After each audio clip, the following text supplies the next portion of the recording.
Hello everyone, good morning. How's it? Good afternoon now here at Spa-Francorchamps for rounds 5 and 6 of the TCR International Series. And we have qualifying coming up for you, a 20-minute Q1, followed by just a 10-minute Q2, and plenty of new cars to get your head around. This is Jens Reno Mola, and he is one of 2 European drivers trying to qualify into the European Championship race we have in October. But this is focus on the championship. Plenty of new names, including number 3, Rob Huff, the only World Touring Car champion still to be driving, and he's committed to a full season here of TCR International. As we continue down the list, plenty of Belgian entrants. TCR Benelux was racing at Spa last weekend, and therefore plenty of those drivers fancying a chance and a one-off in the TCR International Series. A wonderful view of 24 cars as they make their way out of pit lane and onto the circuit. Rob Huff, one of the big names. Tom Coronel, also another big name, and fantastic also to have Norbert Mikelic in the paddock and chatting to his team, Mira. He is running that team. He's actually team owner of that team. His old mechanic from the Zengo days is a team manager, David Barry. And Attila Tashi and Roberto Cocciago are his drivers. So the cars will make their way around this long Spa-Francorchamps circuit, and the start-finishing line is what you would used to see in Formula 1 and WEC. We're here supporting the World Endurance Championship this weekend, and that is when their first time lap will begin. But with just 20 minutes of the session, and also 2.5 minutes a lap, it's going to take quite a while. They're not going to have many chances to do a lap. There is Tom Coronel here as a one-off entrant this weekend, invited by invited by Honda in Holland and Benelux, and he races this car full-time in the TCR Benelux Championship. His teammate damaged it beyond repair a couple of weekends ago, last weekend in the Benelux Series, so he thought he'd come and join the international party, and wonderful to have him here. Fantastic looking livery, reminds me of the old Norbert Mikelic days with the orange and black.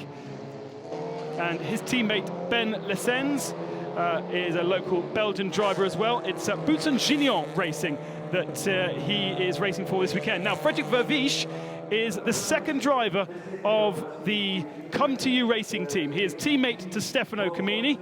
And just a quick look at some of the interest from Audi Sport here this weekend. Obviously not here for WEC purposes, as they no longer have Audi Sport within their midst, but we do have 2 cars from Audi Sport on the grid. Stefano Camini in one, Frederick Vervisch in another. Frederick Vervisch racing for Audi in the Blancpain series for the last couple of years, so he's placed there by Audi, but this is his first weekend in a front-wheel drive car, so plenty of experience lacking from Vervisch, who's actually from the north of Belgium, about 200 miles away. The Alphas run through shot. Very, very strong indeed. There is Stefano Camini. And if you've been following our social media streams, he's challenged himself to do Eau Rouge flat out. So I urge the TV cameras and the photographers to get down there and make sure they're focusing on Stefano doing that, because I don't think it's going to end particularly well. Either way, if you can do it, there's a huge amount of time to be gained, because both at Eau Rouge and both at Blanchiment, those 2 corners in a TCR car with these Michelin tyres are really on the knife edge of flat out. Not quite flat out, and that is when you can make the difference. Obviously, if you've got a load of downforce like an LMP1 car or a Formula 1 car, and they're easy flat, it's hard to make the difference. But in a TCR car, if you just lift off that little bit or scrub a little bit too much, then you lose a huge amount of time. In the middle of the shot, Rob Huff and Jean Calvinet. Obviously, the Leopard racing team is run by WRT. It's a Belgian team. It's based not far away from here at Spa. So Jean Calvinet leads our championship. Actually hasn't won a race this year so far. And he's coming back into the pits by the looks of things.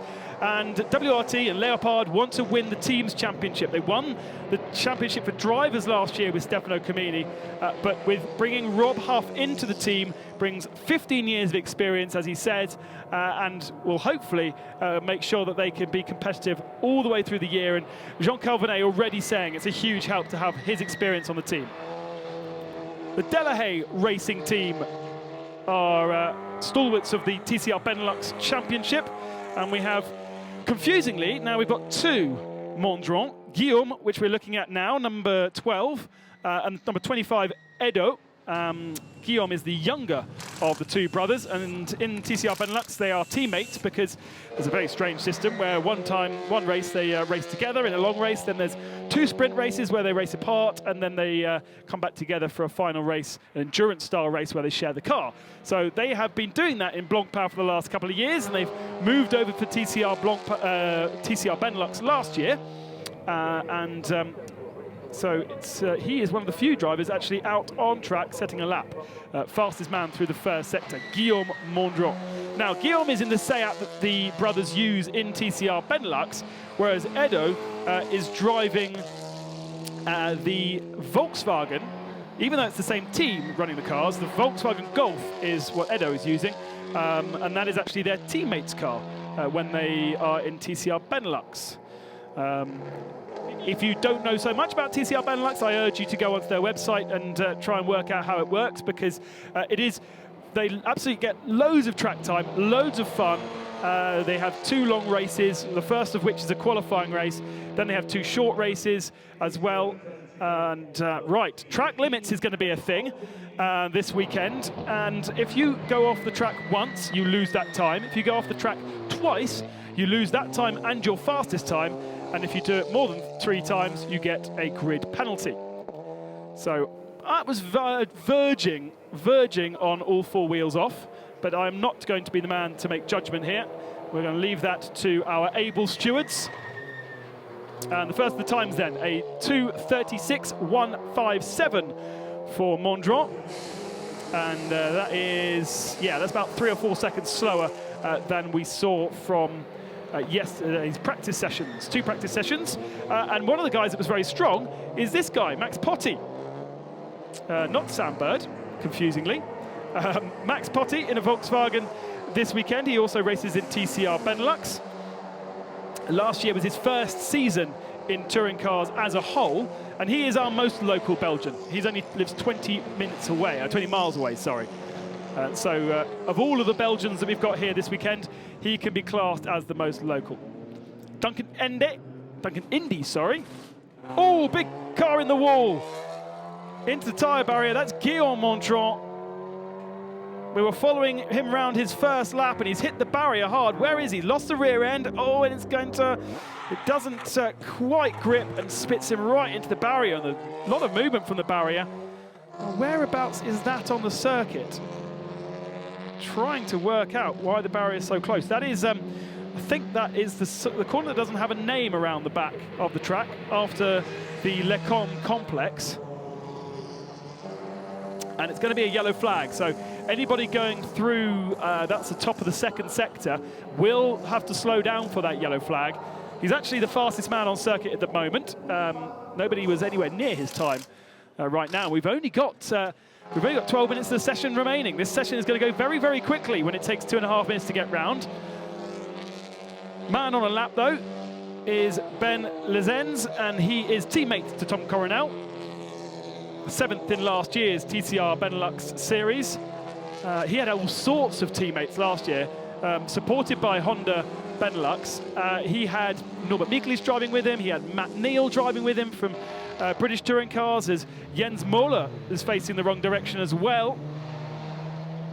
And so Moller's had a moment. Oh, he's hit the barrier. He's definitely damaged the rear end of that car.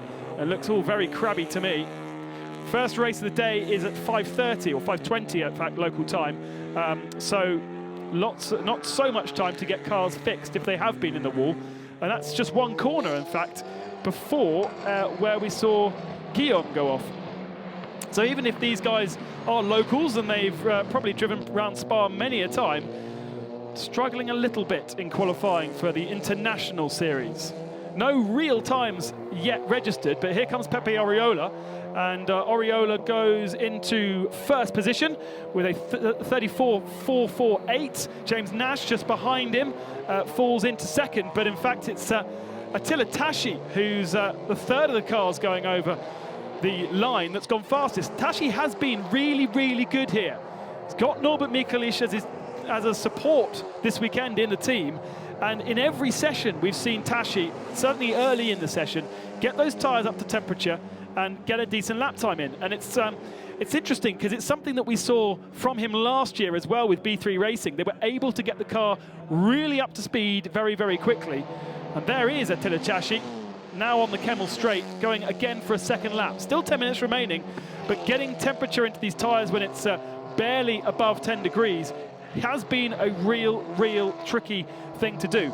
The important thing in this first session is just get yourself into the top 12, because outside the top 12, the grid will be set.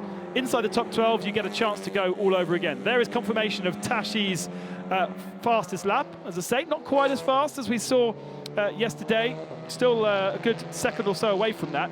So going through this corner, that's where the yellow flag was, and they're still maybe recovering the car of Mondron. He sits in 4th position. At this rate, he may qualify into the second session. We are already halfway through, remarkably.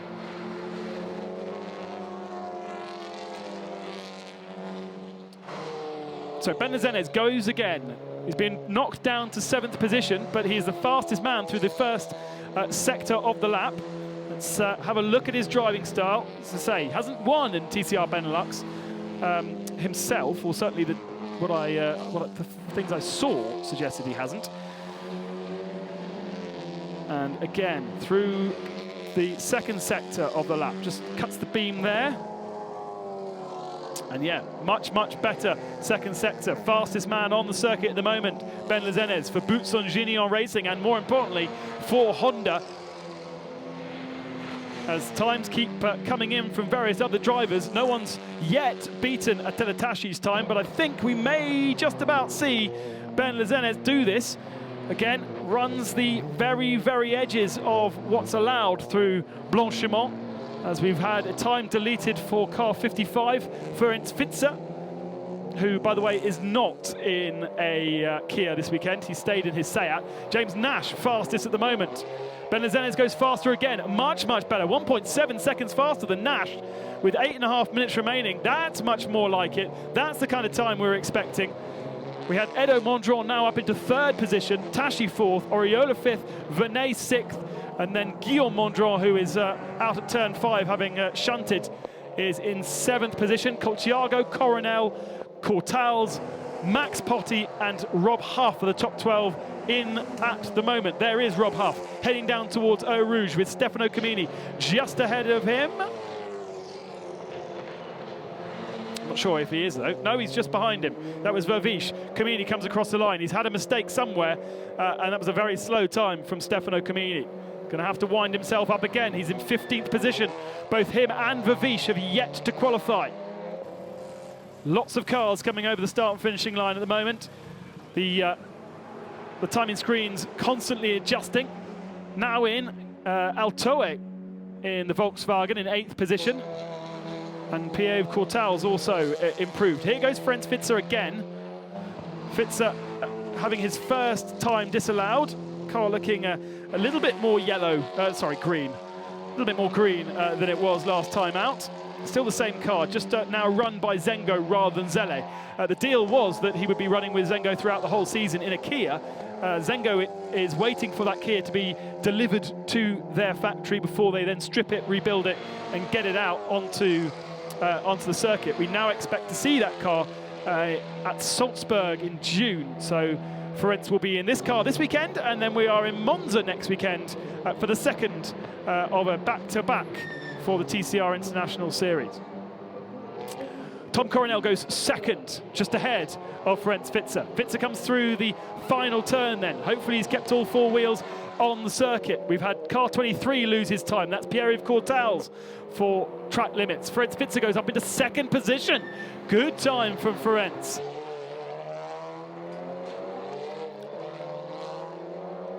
Trying to keep up to date with all these times being deleted is quite tricky. But as I say, when you're really on the edge of adhesion, trying to get the car to stay in, Morbidelli's going to be penalised, I think, for that one. Very clear that he had 4 wheels off the track. And it's so easy to do, especially with the front-wheel drive. When you're at high speed, the front wheels are understeering, and you just cannot keep the car on the circuit. Once you've set it up, Over the line, Morbidelli goes into 10th position. Vervish behind goes into 4th. Rob Huff goes into 3rd position. So improvements from all of those into the top 12 qualifying. Means Mondron has now been knocked down into 14th position.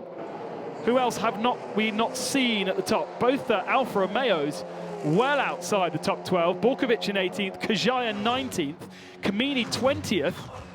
And also, interesting, Hugo Valente has not set a time yet. Hugo Valente. Audi of Stefano Kamini on the pole. Half a second faster than Ben Lezenes. And he can be happy with that. He can pretty much bring his car into the pits now.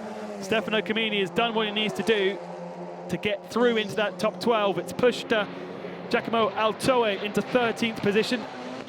And Tashi is on the bubble. Again, 4 wheels off the track. Pierre-Yves Courtals is having a nightmare with the stewards. He's lost both his laps. So where is he now? He sits in 19th position, Courtals. His teammate Homola is in 9th. Opel, remember, attracting loads of attention in Bahrain, having qualified 1-2 miles ahead of everyone else. Here comes Colciago. Oh dear, Colciago only 13th with 4.5 minutes remaining. That's not what he wants. It's outside that top 12. It's going to be hard to get into the top 12 with so many cars. Kajaya to 10th position. Good news for the Alfa. Coronel goes up into 2nd spot. They're still squabbling over who's going to be fastest here. Coronel, 10.5 behind Stefano Kamini. As we watch Colciago going again. He needs to go again. Keeps the car on the circuit inside those white lines. And what's he got to find, Colciago? 14th position, 3.1 off Fitzer, who is now fastest. Fitzer's gone faster than Kamini. Wow. Ferenc is really finding his stride in the Seat. He's miles ahead of the next best Seat. Nash is 12th, Oriola 16th, and where's Valente? Valente 20th. So Seat are really struggling for the moment. Nash is the only other driver to get through as Vervish down the inside of Morbidelli. Rob Huff is almost in traffic here with 3 minutes to go. It's going to be useful around the back with the slipstream, but not very useful if the other guy's slowing you up. Huff goes 4th, Vervish goes in 5th position, and Morbidelli goes into 12th. So he has qualified, but instantly is knocked down to 13th and out by Stein Paulson, I think, was the improver there. Ferenc Fitzer, as you'd expect, has parked it. I'm happy with that. If you're in the 31s, top 8 positions, top 8 drivers are in the 31s. Here comes Pierre-Yves Courtals. Where does he qualify himself up to? 14th position for Courtals. Altoe moves up into 10th behind him. So Courtals is still out. He's got one more chance to go, but of course every single lap the car gets lighter, but the tyres also are degrading, and there's no time to come and change tyres. There's no time to bring the car back into the pit lane. Who's Courtals got behind him? And that looks like an Oriola to me. Pepe in 17th spot.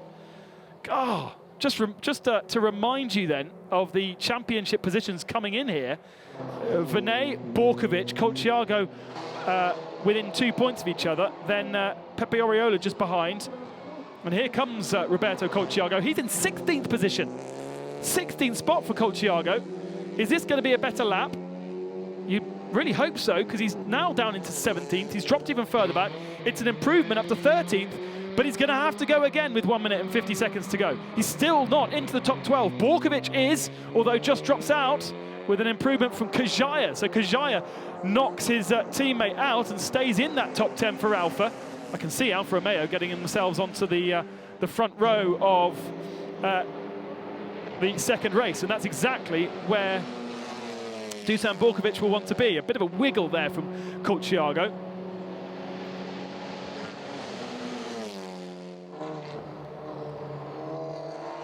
Having a look at the running clock for Gianni Morbidelli through the final couple of turns. He is in 16th position. Oh, quite a long time on the brakes to keep the car on the circuit.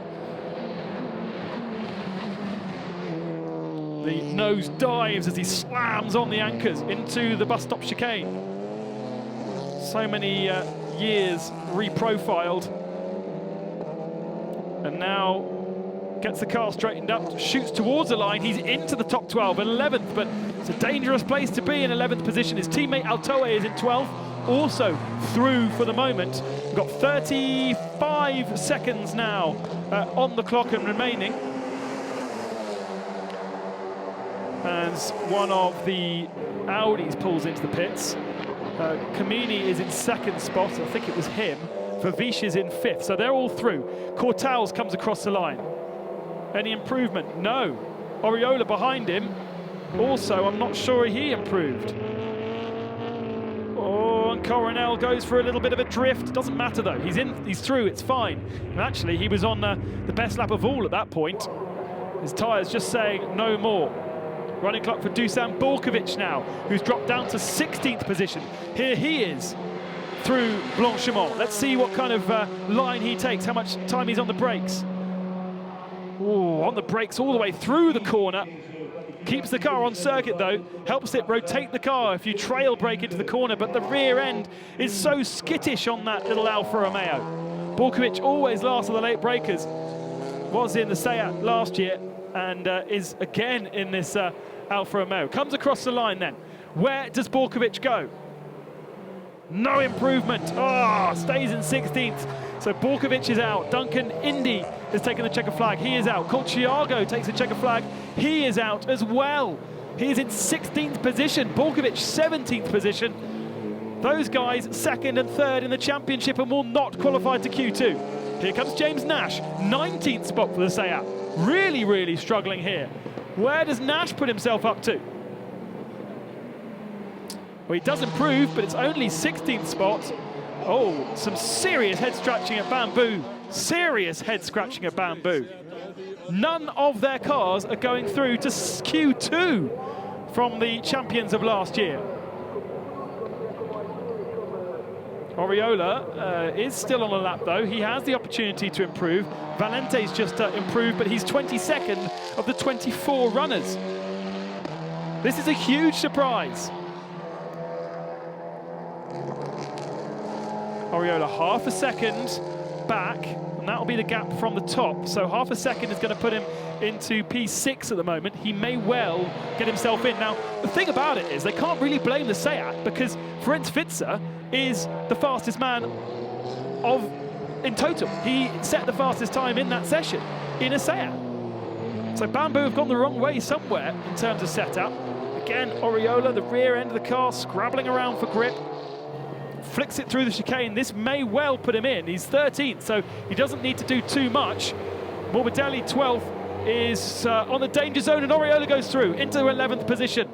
Kajaya drops to 12th. Morbidelli gets knocked out, and there's just 3 cars that can still improve. Homola, Altoe, and Cortals comes over the line and does not improve. Here is Altoe and Homola.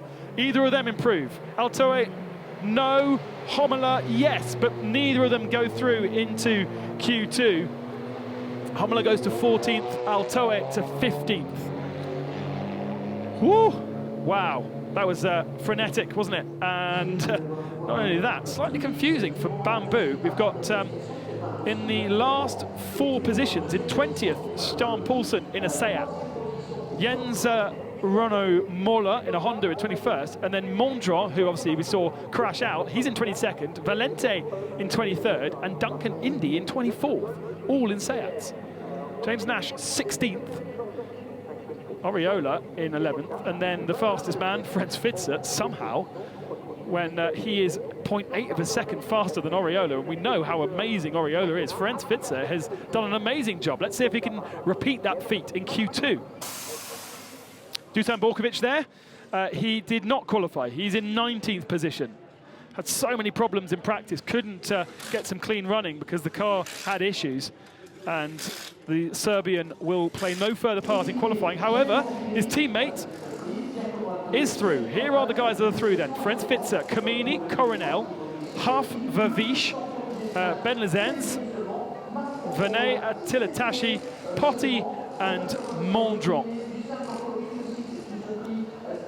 So plenty of Belgians in there eventually.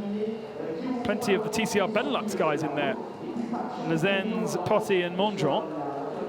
And then just 2 more cars will qualify into the second session. They are Oriola and Kajaya on the bubble. Both West Coast guys missing out just. Morbidelli and Altoe. Cortals with 2 lap times taken away from him. Then you have Nash, Hommler, Colciago, Borkovic, Poulsen, Moller in 21st, Mondron crashing out in 22nd, and Valente 23rd. Duncan Indy rounds up the back of the field in 24th position. We saw Jens Moller also have an accident, so that's another reason why he's so far back. So now we reset, and we have a shootout, a 10-minute session to establish the top 10 positions. To establish the top 12 positions, and the man that will take 10th position will take pole position for race 2, and it is going to be, hopefully, David Kajaya. That's his plan. David Kajaya is not going to go for the pole. I will try with slipstream. Yes, because maybe the speed on the straight, a lot of guys try to follow because someone. our aero is... Yes, up to you. Good job. Look for a slipstream, because our aero is not good. That is what David Kajaya said. I think that was lost in translation a little. He has the opportunity, but he doesn't need to do too much, because if he can get 10th, that's pole position for race 2. He's going to be put to the back of the grid for race 1, having changed the engine that he damaged in Bahrain. So that's got to be his goal. There is Ben Lezens. Good effort from the boots on Junior Honda. What have we got? So we've got 3 Hondas. We've got 4 Volkswagens. We've got an Alfa, 2 Audis, and 2 Seats. That's competitive. There's points on offer as well for qualifying. 5 down to 5 for the winner, down to 1 point for the 5th position, and Jean Calvinet is through as the championship leader. Colciago is not. Borkovic is not. Oriola is just. And Kajaya is, who is in 5th position in the championship. Valente in 6th is not. Tashi is. James Nash in 8th position in the championship is not through. Ferenc Spitzer 9th in the championship, and the fastest man with a 31. So watch out to see what kind of times can be done in this second session. Slight delay to get the cars out onto the track, presumably just to tidy up any of the damage that was done by that car going off earlier on in the session. Some replays, some nice super slow-mos for you from the WEC production team, who are looking after us very well here at Spa-Francorchamps, as you would expect. And there is Tashi needing Mr. Coronel to get out of his way. Coronel was very safely through. Gianni Morbidelli just missing out by 1/10 of a second. West Coast have certainly made a step on that Volkswagen, but still not quite enough. That was a weird one, wasn't it? Coronel was on line, and all of a sudden the back just broke away from him. There is Mondron's damaged Seat. He's the first man to set a time, and here is what happened. Lost the rear, just was hoping that the rear might bite, but with these Michelin tyres that are so hard, they tend not to bite. And you might remember, actually, quite a heavy accident for Dusan Borkovic about this time last year in Estoril in qualifying. Super fast corner, the back broke away, and it never came back to him, and it just torpedoed him into the wall, and that was kind of what happened there with Guillaume Mondron. His brother, his older brother, in the Volkswagen, which he's not used to driving, in 7th position after the first session. No, that's a lie. He qualified into the top 12. So, green flag then. Just 10 minutes to get this session to establish the grid. We've got a bit of a traffic jam as Rob Huff blocks the remaining 2 cars to allow Jean Calvinet through. And I'm really curious to see how this relationship is going to establish itself, because Huff has missed the first 2 rounds of the championship. He'll miss Monza next weekend due to a clash. And therefore, he's really, realistically, I mean, he's already 50 points behind Jean Calvinet. So he's not here to fight for the championship himself. However, he is potentially here to help the team win the team's championship, and also Jean Calvinet win for the Drivers' Championship. And Vinet was, even in his first season of front-wheel drive racing last year, he was up there. He's on the pace. He's got so much experience in all kinds of different formulas, whether it be single-seaters, whether it be IndyCar going round ovals or rear-wheel drive GTs. And then he came into touring cars at the start of last year with Leopard and WRT. And it really is very different. Really is a very different way of driving a racing car. Especially to preserve the tyres, to get the best out of the tyres, the way to set the car up, way to set the car up when you're driving it into a corner. So many different things to think about. It just took John Carl a little bit of time. And having Rob Huff now alongside him, he said yesterday in our preview, he said, I'm a kid in a candy shop. Having a guy with 15 years experience, a world championship under his belt, alongside him basically to help him win the championship. That is a real privilege. That's a real privilege. And fantastic for us as the TCR International Series to have a man like Rob on the grid. Now, Franz Spitzer, slow. Wonder whether he's thinking that he's going to let these guys past and pick up a slipstream. Slipstream is going to be important, especially down the Kemmel Straight, so through Eau Rouge and up. And then the Kemmel Straight is pretty banked as well. It's got a bit of gradient to it. And then on the way back through Blanchiment, as long as the guy in front of you doesn't make a mistake, that's another place where you can really benefit. And we heard Kajaya's team telling him, look for a slipstream, see if you can latch onto the back. Who's leading our cars? It's Max Potti is the first car, the Volkswagen, I think. Though actually, I may not be correct on that one. Max Potti is actually at the back of the group. There's Tashi. Tashi's going to lock on to Jean-Carl Venet. I'm surprised actually that Rob isn't with Jean-Carl. And there's a lot of preparation going on here. Stefano Camini overtakes 5 cars. They don't want to be blocked. They don't want to have a problem in terms of traffic. And Vavish just getting himself a little bit of space, I think, with Rob Huff right behind him. So who's going to go on this first lap? It doesn't really look like anybody is, does it? See if anybody sets a competitive lap time on this first lap. Max Potti, by the way, is at the back of the field. So that must be Mondron at the front of the field, who's gone off on his own. We've got Stefano Camini, we've got the 2 Boots and Gignon cars behind him, and then Jean-Carl Venet, then Oriola, then Kajaya. So this is a preparation lap, isn't it? This is not a full-blown flat-out lap. There is Mondron with the Fun Cup 25 hours advertised on his car. Oh, can I come and play? That's mid-July, the longest endurance race that you could take part in a one-make Volkswagen Beetle silhouette car. And they have 160 cars around here at Spa. Can you imagine? That's so much fun. Edo Mondron and his team Delahaye Racing.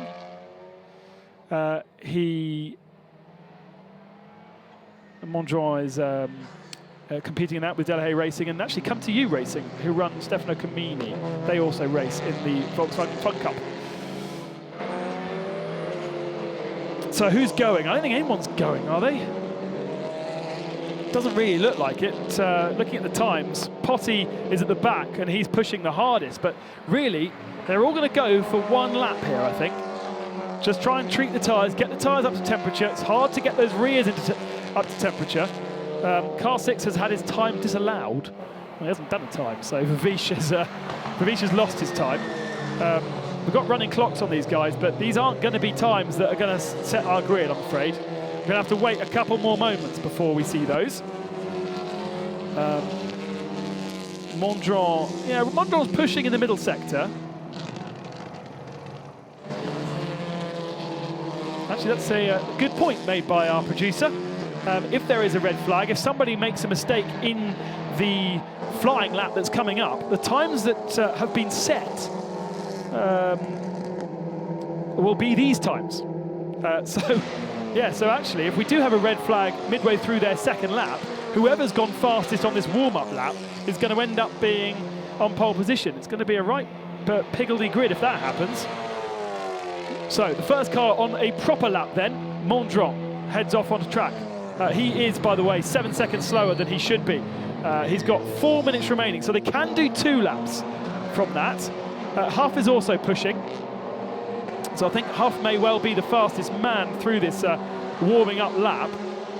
The rest of the cars that are just ahead of him have all done 2:42, so that's a bit rubbish, really. And here comes Huff, a 2:32. That's better, so 6 seconds faster than Mondron, and provisionally pole position. That's still probably a second off where we expect them to be. And what's this? Hello, Mondron. Oh, pulling the handbrake into the first corner.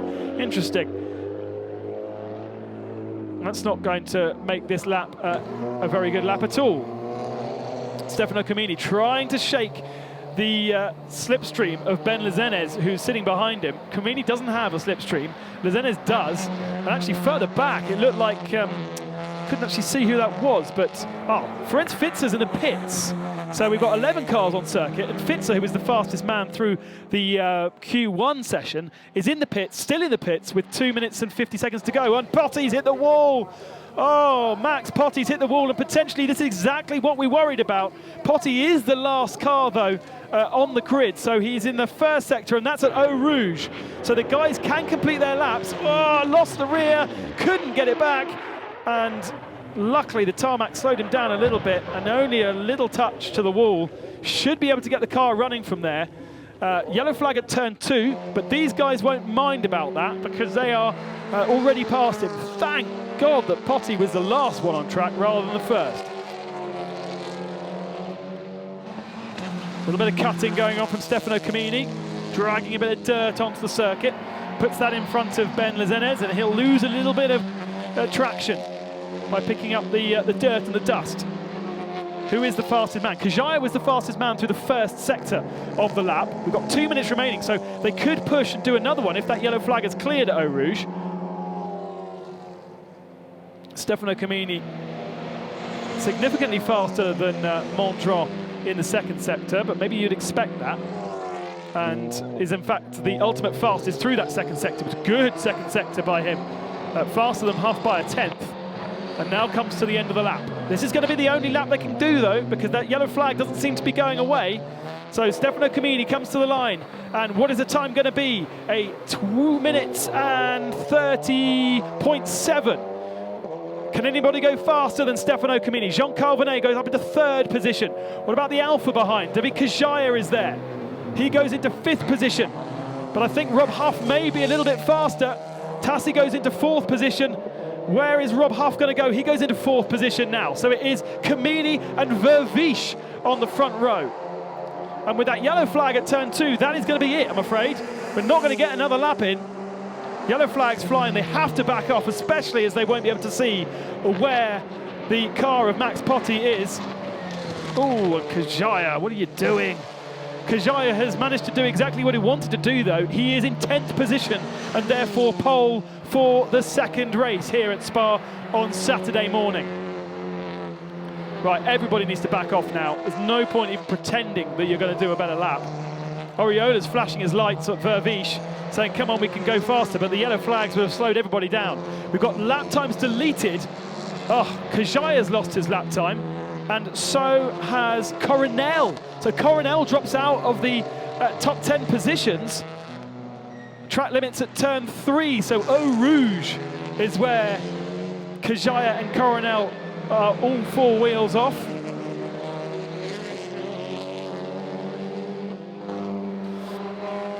And now, as you can see, all the cars have slowed down, so we're not going to get another lap.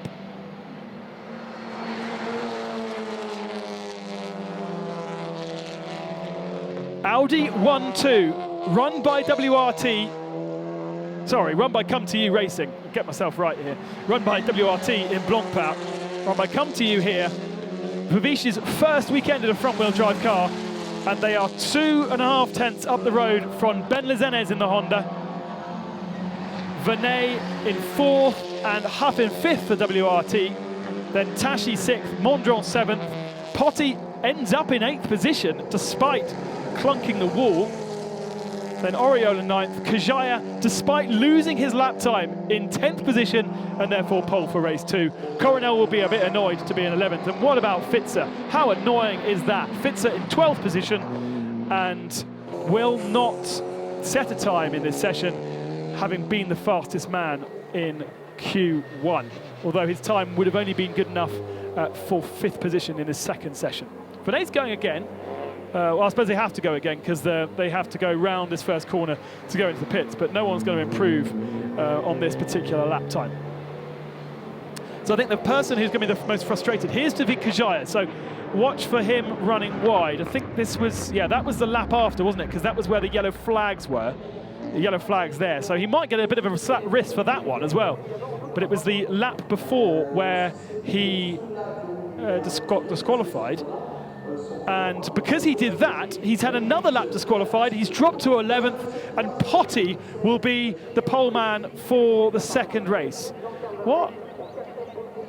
Oh, now I'm confused. Okay, so Coronel set another lap time despite not going faster through the yellow flag. And because his first lap time was deleted, that second lap time has counted, and it's put him into 7th position. So Coronel moves up from 11th to 7th. And in fact, there was an improvement also, I think, from Oriola. And Mondron, perhaps also. So Kajaya, because of that replay that we saw, Kajaya going off under yellow flags. Why would you do that? Under yellow flags, here's Max Potty. This is the reason for the yellow flag.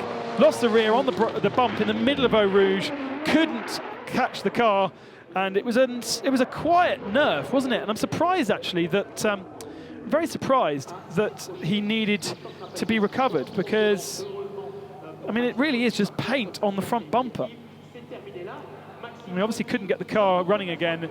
I suppose the car had been running backwards a little bit, so maybe some fuel flow issues, but all that has meant, his accident has put him on the pole position for the second race of the afternoon.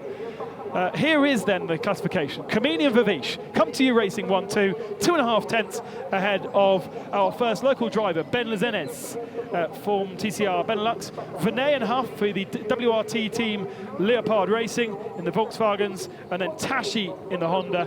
Coronel up in 7th, needing to do a second lap with that yellow flag. And he was only going to be able to do a certain amount there. Mondron in 8th, Oriola in 9th, and Potty, having crashed, that time was good enough to get him through. So Kajaya then with both lap times deleted in 11th position, and we didn't see at all for Ernst Finzer in the second session. A problem with his car meant that he could not set a time.